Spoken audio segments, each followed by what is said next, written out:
Rocío. Sí, Rocío Vargas. Sí, profe, aquí estoy. Bueno, continúa, por favor. Bueno, pues dice que el tratamiento con psicoterapia analítica es una forma de terapia hablada que se llama asociación libre. Pues está basada en el psicoanálisis y se caracteriza por profundizar en los afectos y vida interna del consultante. Pues esto lo que hace es dejar que la persona se exprese libremente, o sea, que ella diga todo lo que quiere decir, sin ponerle, digamos, altos o recriminarle algo que esté diciendo. Dejar que ella exprese todo lo que necesita y lo que le causa y le provoca malestar. Este es un método para hacer que algunos aspectos de las ideas y recuerdos que ellos tienen, que son traumáticos para ellos o que hayan afectado su vida de alguna forma y que lo tengan en el inconsciente, pues lo puedan sacar. De algún modo, Sigmund Freud planteaba que la asociación libre era una manera de sortear los mecanismos de represión que tenían los pacientes y de bloqueo. El psicoanálisis ayuda a entender al paciente que el daño viene del conflicto interno, de tendencias o impulsos que ellos no aceptan y no de afuera. Se trata de hacer consciente lo inconsciente y se trata de que admita esas tendencias que el paciente quiere ignorar, enfrentándolas al conflicto para poder resolverlas.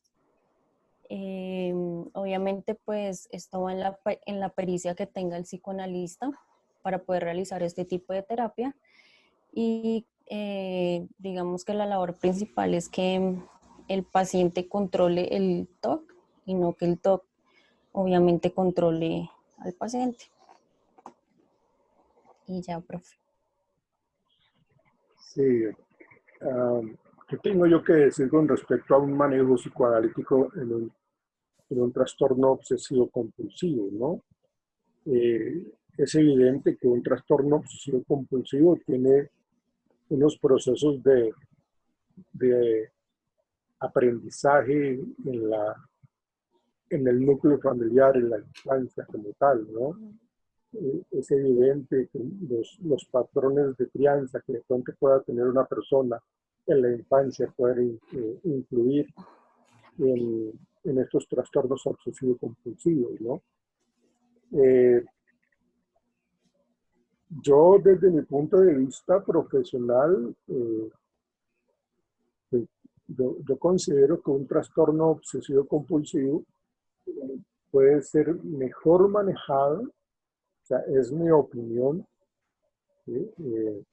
Puede ser mejor manejado por una terapia sistémica cognitivo-conductual, lógicamente, porque se necesita que tengan resultados más a corto plazo, ¿sí? Sobre todo un proceso terapéutico cognitivo-conductual, que son la modificación de comportamiento disfuncional.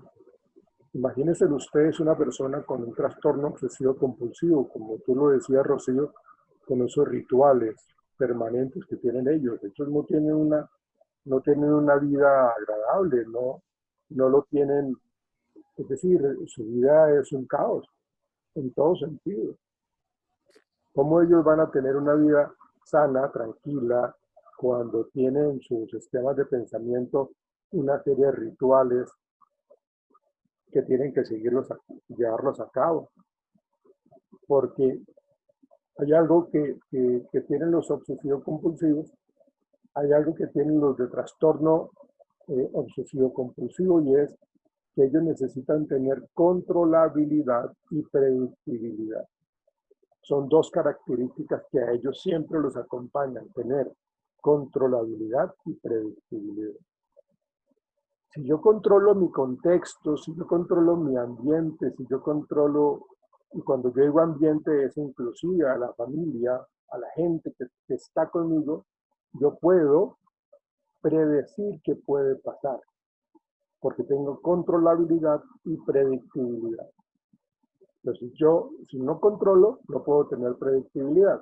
Y eso es lo que hace de que las personas desarrollen unas respuestas ansiosas fuertes que lleven a que la persona reaccione mal, ¿sí? Que quieran o prefieran aislarse más que afrontar una problemática. Entonces, eso es algo característico allí. ¿Algo más, Rocío? No, profe, eso era todo. Gracias, gracias, Rocío. Y Gracias. terminamos con Laura. Laura, ¿eres tú? Sí, señor, buenos días. Hola, Laura. Dale, por favor. Bueno, el caso que yo escogí fue el 3, que es el trastorno de ansiedad y crisis de pánico. ¿No tienes cámara? Este caso, señor. ¿No tienes cámara, Laura? No, señor, no, profe, no me sirve. Bueno, sí. Dale. Bueno, entonces, este caso habla sobre una mujer llamada Joyce, que pensaba que si se acostaba a dormir le caerían los ratones encima, le daba mucha ansiedad, sentía que no podía respirar. Era lo que ella sentía cuando veía un ratón quedando paralizada, llegando a un estado catatónico, ya que se sube a una mesa durante 6 horas, esperando a que su esposo llegara para poderse bajar de la mesa. Todo esto, al parecer, era la causa de que ella, cuando era una niña, tenía 12 años, entró un ratón en una bota de caucho y pues de ahí le genera ese trastorno de pánico a los ratones. Como tratamiento para disminuir este miedo, se induce un estado de calma pensando que te encuentres protegido a pesar de que estés frente al roedor. Visualizar imágenes sobre ratones a una cómoda distancia, posteriormente si puede, acercándose al ratón en caso de que el ratón sea doméstico, permitiendo provocar un estado de calma. También se le asigne tareas en las que tengas que pensar, escribir y hablar sobre el miedo a los ratones, a la vez que el terapeuta ayude a comprender la irracionalidad del miedo. También te expondrá poco a poco a lo que te provoque este temor. Bueno, yo como técnica en el tratamiento de la gestal, yo con lo que me hago responsable, ya que es la finalidad, la finalidad es permitir que sea más consciente de lo que ocurre en su interior, que lo perciba, que lo acepte y que a su vez le proporcione una conducta más activa en torno al cambio. Como terapia, se le realizan los procesos de relajación, masajes y que ella se encuentre en un lugar que le genere tranquilidad, que a la persona le genere tranquilidad. Y ya, profe. Ok, tú mencionaste terapias que van muy de la mano con lo conductual, ¿no?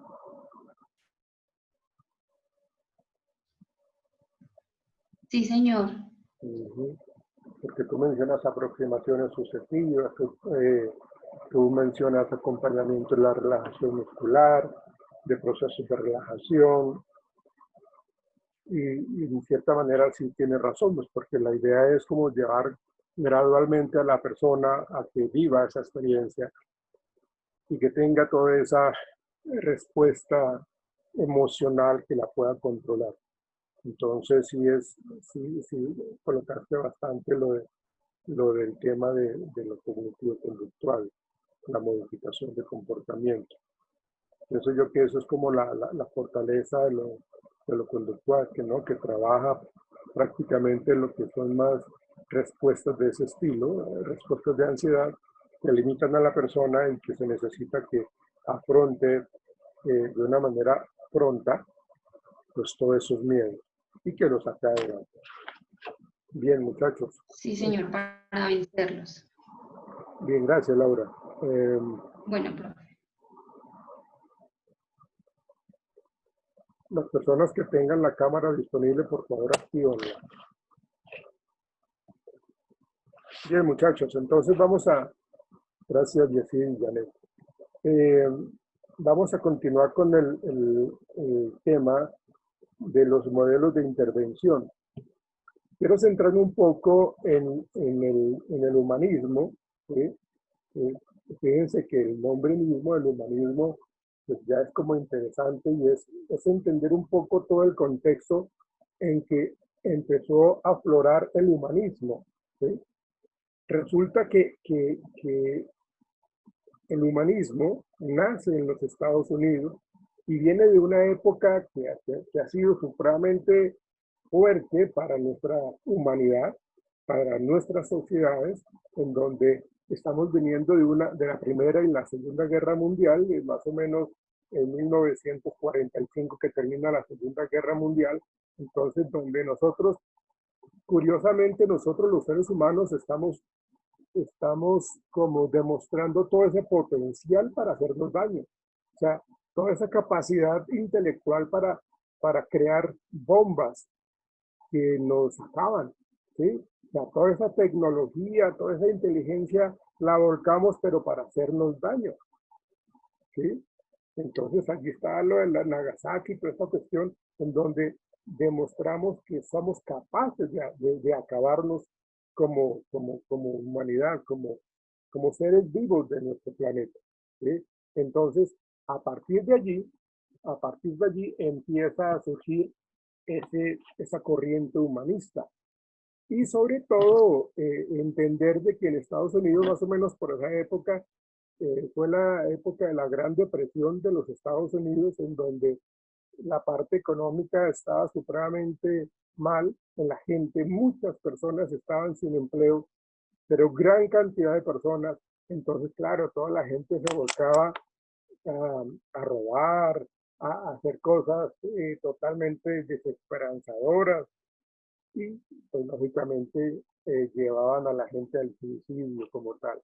Entonces miremos un poco la parte contextual de cómo nace el humanismo, cómo esa época tan fuerte, de dónde venimos nosotros como humanidad, en donde lo que hacemos nosotros es hacernos daño de una manera recurrente, en donde en Estados Unidos eh, se evidencia esa falta de empleo, esa falta de dinero, y la gente se volcaba a la calle a robar, a, a tratar de sobrevivir porque era la situación muy incómoda.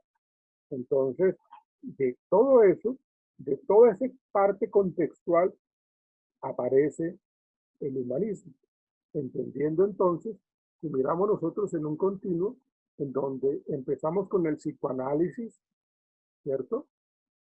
Y aparece entonces el conductismo, el psicoanálisis, lógicamente, en donde se maneja la parte individual, la parte inconsciente del paciente, y el conductismo, lógicamente, de todo lo medible, cuantificable y todo lo que nosotros podemos observar, es lo que podemos hacer. Entonces, entre esas dos corrientes aparece el humanismo. Y uno de los más grandes representantes del humanismo, ¿quién es?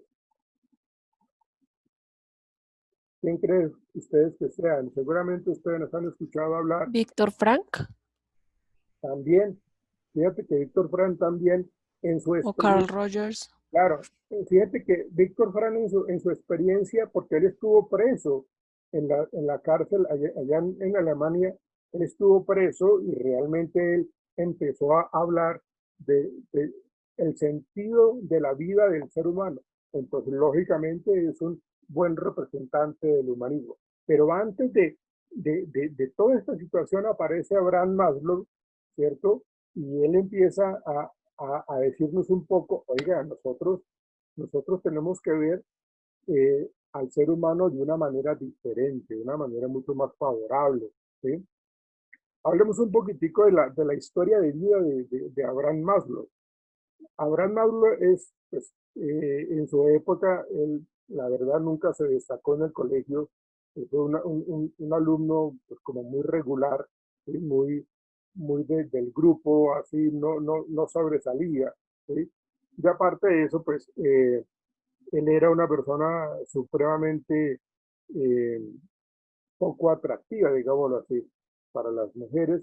Era una persona que él no tenía nada agradable, ¿sí? Él era muy poco atractivo, pues el hombre tampoco era deportista. De hecho, en su infancia él se la pasaba más que todo en los hospitales porque tuvo una infancia más enfermo que sano, ¿sí? Entonces, él empezó, a raíz de todo eso, tratar de entender la esencia de nosotros como seres humanos, porque él veía o empezó a entender de que el ser humano tiene la posibilidad de reescribirse. Cuando yo hablo de reescribirse, me refiero a que tiene la posibilidad de cambiar su vida actual. El psicoanálisis no lo veía de esa manera. El conductismo tampoco lo ve de esa manera, ¿sí? Porque nosotros tenemos la capacidad de reescribirnos, de entendernos nuevamente, de que si yo estoy en un momento de mucha crisis, de mucho dolor, posiblemente yo pueda generar un cambio para mi bienestar. Entonces, entendió que el conductismo pues es lineal y que si yo fui, pues seguiré siendo, ¿sí? Entendió de que el psicoanálisis no le está dando la importancia al ser humano como tal, porque pues, lógicamente ustedes saben que el psicoanálisis tiende a ser más individualista. Entonces, Abraham Maslow decía, no, nosotros como seres humanos tenemos el potencial para cambiar, ¿sí? De hecho, él empezó a generar un cambio interesante en su vida para entender de que él podía salir adelante. Y así lo hizo. Y en su época, Maslow presentó el coeficiente intelectual más alto de su generación. No estamos hablando del colegio ni de la universidad, no. Uno de los más altos de su generación. Entonces, eh, de hecho, en esa época de Maslow, estamos hablando que él tenía, o sea, en esa época se utilizaba muchísimo la aplicación del coeficiente intelectual para entrar a las universidades. O sea, si la persona sacaba un coeficiente intelectual favorable, ingresaba a la universidad. Si no sacaba un coeficiente intelectual adecuado, pues no podía, y eso era prácticamente era como un, como un sello en donde la persona quedaba rotulada como una persona no apta para muchas cosas, ¿sí? Entonces, eso lo cuestionó Abraham Maslow, decía, nosotros, el que yo esté mal ahorita mismo no quiere decir de que yo siga para toda la vida así de mal. Por el contrario, yo tengo que reaccionar y reconocer que tengo mucho potencial para cambiar, ¿sí? Entonces, eso es lo que planteaba Maslow. ¿Qué otro aspecto importante podríamos entender con respecto a Maslow? Bueno, mire que Maslow hizo algo interesante. Nosotros, o antes, siempre lo que se hacía era tratar de hacer investigación con las personas que tenían alguna deficiencia, que tenían alguna enfermedad. O sea, los, el, el, el objeto de estudio son las personas enfermas. Maslow lo hizo de una manera diferente. Maslow lo que hizo fue, venga, vamos a entender cómo son las personas que tienen éxito. Vamos a entender un poco cuáles son las características de vida de las personas que tienen éxito, ¿sí? Entonces el humanismo se centró en el estudio de la gente sana, ¿sí? Empezó a entender un poco a esos emprendedores en la vida social, en los diferentes roles, ¿sí? Entonces, eh, en ese sentido, hay una película que seguramente ustedes han visto que es En busca de la felicidad con Will Smith, ¿sí? Pues esa película es basada en la historia de Chris Gardner, que hoy día Chris Gardner es un líder motivacional. Y a Chris Gardner, él tuvo una infancia supremamente dura, muy traumática, de abuso, de maltrato físico, psicológico, ¿sí? fue abusado en la infancia, sus papás estaban separados, ¿sí? Cuando él trata de organizar su vida, está hablando de la vida de Chris Gardner, cuando él trata de organizar su vida, pues a nivel de pareja, la esposa lo deja y lo deja con el niño. Y todo lo que se muestra en la película fue lo que le pasó a Chris Gardner. Entonces, eso es lo que Maslow estaba tratando de hacernos entender, de que nosotros, a partir de toda esa problemática, no nos debemos enconchar ni quedarnos en ese hueco con esos estados depresivos tan fuertes, sino que nos levantemos y nos sacudamos y nos reescribamos. Y me parece algo muy interesante y es supremamente válido, ¿sí? Entonces, él empieza a hablar de unas características interesantes como las experiencias cumbre. Marlos decía que todos nosotros tenemos experiencias cumbre. Las experiencias cumbre son aspectos positivos de nuestra vida o aspectos negativos. Una experiencia cumbre agradable podría ser un ascenso. Para algunas personas, una experiencia cumbre puede ser el ser papá, el ser mamá, ¿sí? Comprar una casa. Esos son eventos agradables o experiencias cumbre, ¿sí? Pero también, así como existen esos eventos agradables, también existen eventos desagradables. Una separación, la muerte, la pérdida de un empleo, la pérdida de la casa, ¿sí? Son eventos desagradables. Entonces, en la medida que nosotros entendamos de que esas experiencias cumbres hacen parte de nuestra vida, ¿sí? Y que las podamos racionalizar, podamos entender de que, listo, está bien, eso es lo que yo estoy viviendo o eso es lo que me ha venido pasando, pero ¿será que tengo que quedarme en esta situación? Entonces, el humanismo le ayuda. Este proceso terapéutico basado en lo que nos está planteando Maslow enseña a la gente a, a entender su vida, enseña a la gente a que seamos mejores personas, ¿sí? A que aprendamos, por ejemplo, si a mí me está yendo muy mal con las mujeres y a cada rato a mí me están siendo infieles, entonces, o yo tuve una relación que duré como 20 años con esta persona o como 15 años, y que uno dice, no, eso fue tiempo perdido. Pues no, el humanismo dice, no, eso no fue, eso no es tiempo perdido, usted aprendió de eso. Usted aprendió de que eso que usted vivió, seguramente usted lo va a analizar nuevamente y no lo va a volver a permitir. Y usted va a volver a, a emprender nuevas formas de vida, pero no va a ser el mismo de antes.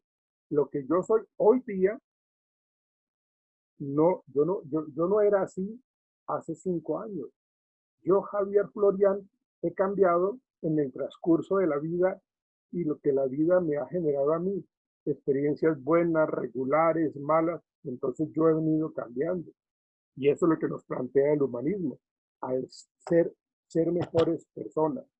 Entonces yo no tengo que ver las cosas como que he perdido el tiempo, ¿sí? No son años perdidos ese tipo de relación, no, aprendí, ¿sí?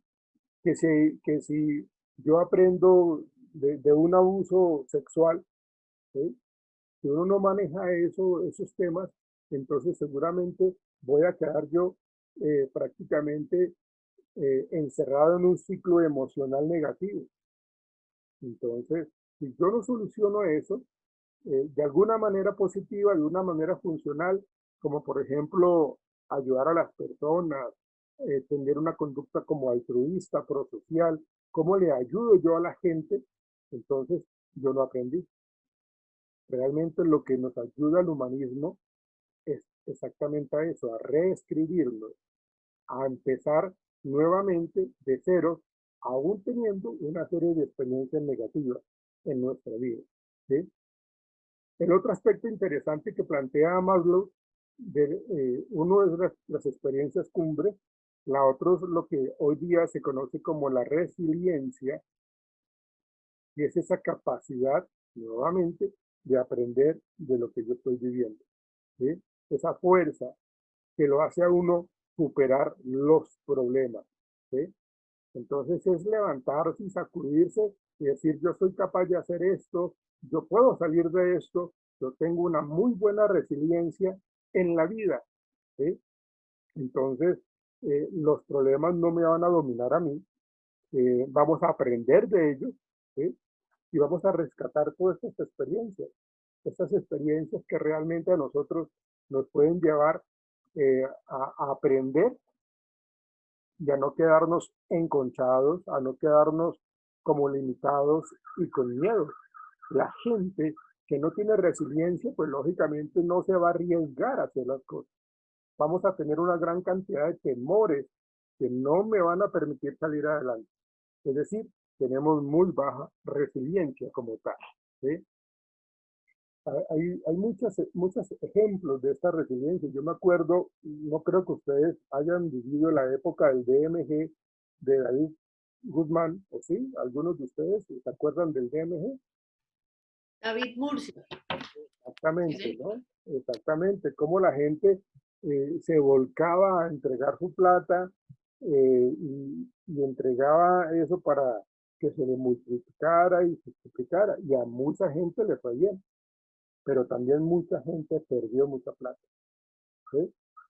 Entonces, ejemplos de resiliencia, por ejemplo, una persona, yo lo tuve como paciente, eh, casualmente eran dos personas que estaban en esa época inmersas en esa problemática del DMG. Entonces, una persona que había invertido 10 millones de pesos. Eso, ¿en qué año fue lo del DMG, de David Murcia Guzmán, Janet? ¿Tú recuerdas? Profesor, fue más o menos como hace 10 años. Yo diría, ¿cierto? Más o menos como unos 10, 15 años, ¿no? Entonces estamos hablando de que esta persona invirtió 10 millones de pesos. Imagínate, hace 10, 15 años, 10 millones, si verifica lo es bastante plática, aún más en esa época, ¿sí? Entonces él, cuando me hablaba en la consulta, él constantemente decía, no, yo perdí todo esto, y toda su comunicación, toda su verbalización tenía ese componente de no haber superado eso, de no haber logrado sacar adelante ese proceso como tal del duelo, sino que siempre estaba muy matizado por ese tema, ¿sí? Y así se la pasaba en las diferentes sesiones. Su tema más interesante y más importante para él era lo que él había perdido. Yo no logro superar esto, yo no voy a lograr esto. O sea, fue un proceso terapéutico en donde con esta persona se notó una baja resiliencia para este tipo de experiencia. Pero como nosotros sabemos de que hay diferencias individuales, ¿sí? Otra persona, con el mismo caso de David Murcia Guzmán, pues esta persona no invirtió 10 millones, esta persona invirtió 70 millones de pesos, muchísima más plata. Pero esa persona salió adelante, esa persona logró conseguir un nuevo trabajo, consiguió una nueva casa, la está pagando, o está pagando todavía, creo yo, ¿sí? Pero el hombre lo que hizo fue reescribirse, aprendió a que esa decisión que asumió fue inadecuada, pero la quiso sacar adelante y entonces dijo, no, esto no me va a acabar a mí, esto no me va a perjudicar toda la vida y me voy a quedar en cero, no, yo tengo que reaccionar, yo tengo que levantarme. Entonces fíjense que allí se nota como la fuerza que uno tiene para salir adelante es importante, ¿sí? Ustedes tienen o todos tenemos nosotros una serie de resiliencias tanto internas como externas, ¿sí? La resiliencia interna, pues lógicamente viene del interior de nosotros. ¿Qué es lo que yo quiero hacer? ¿Qué es lo que yo quiero lograr? Yo estudié psicología porque quería regalarme esa carrera. Eh, yo quería comprarme esto porque pues para mí es importante. O sea, las cosas que vienen de uno mismo uno lo hace porque uno se quiere consentir, uno quiere regalarse muchas cosas. ¿Ven? Cuando hablamos nosotros de la resiliencia externa es que yo todo lo que hago lo hago por mis hijos. Todo lo que yo hago lo hago por mis padres. ¿Sí? O sea, son factores ajenos a mí. ¿sí? Pero lo hago por alguien más. ¿Sí? Son motores de vida, o sea, tanto externos como internos. Y lo otro, que lo que plantea Maslow, hablando del concepto de la experiencia cumbre, la resiliencia, es la parte de la espiritualidad. Miren cómo acá se coloca un tema que en el conductismo ni en el psicoanalista más ha habido, no lo tienen en cuenta, y es la parte de la espiritualidad. Yo, no, yo quisiera hacerle la pregunta a ustedes, si en un proceso terapéutico debamos darle cabida a la espiritualidad, al tema de la fe. ¿Ustedes qué opinan? ¿Quién quiere compartir su opinión, por favor? Profe, yo pienso que sí es muy importante tener esa parte porque, digamos, a veces las personas son muy arraigadas a ese tema por ejemplo, de Dios y eso, y eso también ayuda a que si ellos están arraigados a cierta creencia, cierta religión, ayuda también al proceso de querer salir adelante, porque más allá pues tienen un pensamiento que hay de un Dios, de algo supremo, y que pues que también uno lo puede arraigar a eso y, pues, y ayuda también a las terapias. Ok, tú percibes de que entonces sí debemos darle cabida en un proceso terapéutico a la fe, como tal. Sí, profe, si el paciente, digamos, tiene como esa perspectiva, sí, claro, profe. Consideras que es válido, ¿no, Mónica? ¿Qué otra opinión hay? Pues yo también opino lo mismo que Mónica, desde que haya una fe y desde que haya la esperanza de que podamos hacer algo, pues se puede hacer, siempre y cuando pues podamos ayudar al paciente y lo he dicho, entender. Ok, Y pues consideras tú, Vanessa, tú también consideras que es viable también. ¿Qué otra opinión hay? Profesor, pues en una terapia no debería entrar pues religión, pero la fe, ahí sí como dicen, la fe mueve montañas. La gente se toma una pastillita con fe y se sana. Entonces, pues no debería estar en la terapia, pero si les funciona, pues también nos funcionará a nosotros. Ok, Profe, es que ahí es, como yo le decía anteriormente, o sea, depende obviamente si el paciente es, digamos, tiene creencia en cierta religión y eso, pues eso también depende, no es que uno esté metiendo literal la religión en la terapia, no, sino depende, digamos, las creencias pues, del consultante. Y así mismo, pues, se va manejando los procesos. ok, ok. ¿Algún otro comentario?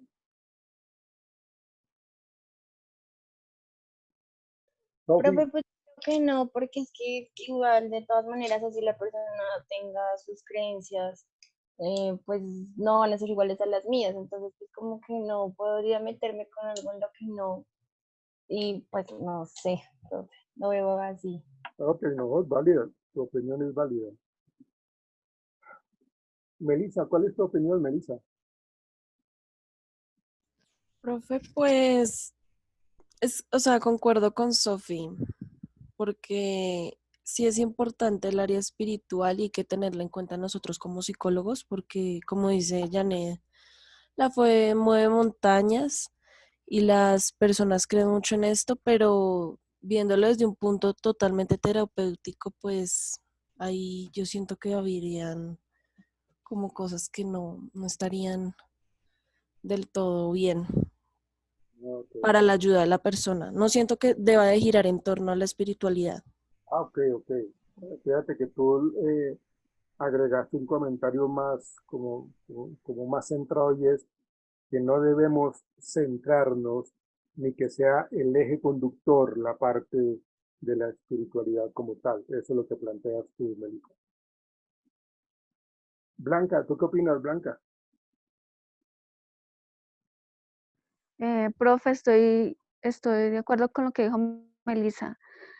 Pues sí se puede respetándole la fe de la persona, ¿no? pero si no conozco de su religión y no sé cómo, o sea, de cómo guían o cómo es la religión de esa persona, no se debe centrar en la religión, sino ya pues como en la terapia del psicólogo, no sé. Ya, ok. ¿Qué dice Jair? Pues, profe, ahí concuerdo con Blanca porque es que, digamos, a nivel personal, yo no creo en eso. Yo voy más con la ciencia. Pero entonces, digamos, yo como profesional, yo no aplicaría el método religioso ni nada, la verdad, porque siento que no lo puedo involucrar y no puedo, digamos, brindar algo que yo ni creo. Entonces, a nivel personal, ¿cierto? Sí, claro, Pero vale. entonces, a nivel profesional, mi enfoque no iría tanto en eso, en, sí, los compañeros tienen razón, que la fe mueve montañas y hay personas que, digamos, incluso ni el medicamento hace la solución al problema de salud, sino es las ganas, como esa voluntad, esa fe, al tomarse, digamos, un ejemplo, hasta un acetaminofén, ay, ya tengo dolor de cabeza, se toma un acetaminofén, confiando 100% de que eso le quita el dolor de cabeza y se lo quita. Pero para mí no es viable como mezclar eso. Entonces, como que, no sé, en sí sería como algo complicado, pero pues para mi punto de vista, y Bárbara. cuando yo sea profesional, por lo menos no pienso involucrar nada de religión. Sí respeto mucho eso, pero pues yo involucrarlo así no, Ok, no lo no haría. sé. Evelyn, ¿tú qué opinas, Evelyn? Gracias, Jair. Pues yo estoy de acuerdo con mis compañeros que no puede ser como espiritual y pues sí hay gente que es muy creyente a la religión, pero no me metería como mucho con eso y sí, pues sí lo respetaría, pero no me iría como tanto hacia eso. Ok. ¿Qué dice Fiona? Bueno, Pablo. Fiona, ¿tú qué opinas? Profe, pues la verdad, desde mi punto de vista, siempre va a haber el sesgo de que de pronto la persona no pueda cumplir lo que quiere con base en la religión y va a ser más problemático. Y además, digamos, yo comparto mucho lo de Jair, del hecho de que personalmente yo no voy mucho a favor de la religión, entonces no me saldría muy natural hablar desde un punto religioso con un paciente y siento que realmente habría un quebramiento ahí. Digamos Ya, ok. que Ya que María Martínez, ¿qué opinas?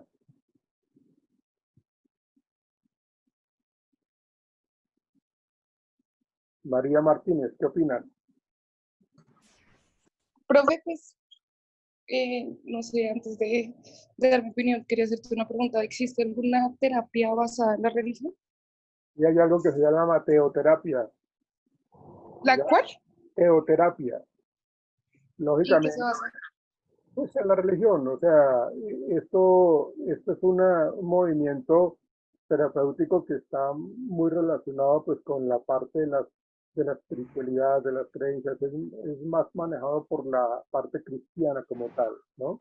Respetando Pero pues, es que, pero es que la psicología es una ciencia, entonces, claro, no, yo no estoy diciendo que la teoterapia sea una ciencia, es un una forma de ayudarle a las personas, por eso se menciona la teoterapia como tal, ¿sí?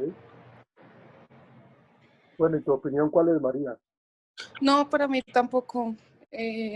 Pues, si bien es cierto que las personas pueden creer en qué es lo que se les dé la gana, no me parece viable meter la religión como una forma terapéutica para alguna persona. No, ok, vale.